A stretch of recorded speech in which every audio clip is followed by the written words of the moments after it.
Hello বন্ধুরা, আজকে আমার দুপুরবেলার মেনু হচ্ছে হিঁচড়ের তরকারি, ডাল, ঝিঙা দিয়ে আলু দিয়ে ভেড়ি দিয়ে ডাল, আর আলু ভাতে যে পিয়া আলু ভাতে মাখছে আলু ভাতে, আর ডিম ভাজা।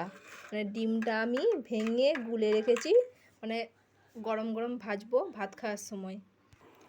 এই যে তাতে আমি ডিমটা ভাজবো।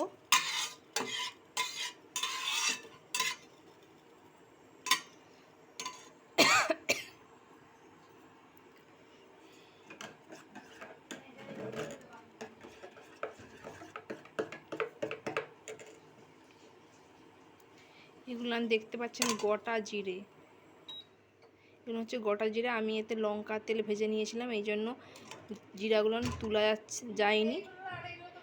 কিছু কিছু জিরে রয়ে গেছে। অনেকে হয়তো ভাববেন ডিম ভাজা জিরে দিয়ে হয়তো ডিম ভাজছে, তা না, জিরেগুলো হচ্ছে রয়ে গেছে। আর লঙ্কা তেল ভাজার সময় মানে কিছু কিছু জিরে রয়ে গেছে, তুলতে পারিনি।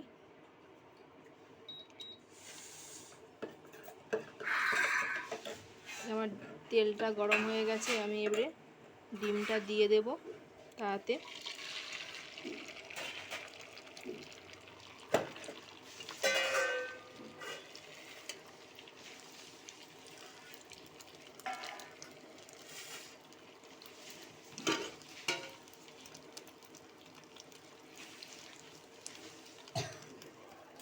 পিয়া ভাত বাড়ছে। আমি তরকারিগুলো ভাগ করে রেখে দিয়েছি বাটিয়ে বাটিয়ে, কেন আমি পিয়া ভাতটা বাড়ছে, আমি ডিমটা ভাজছি তরকারিগুলো ভাগ করে। এই হচ্ছে বন্ধুরা আমার দুপুরবেলার মেনু।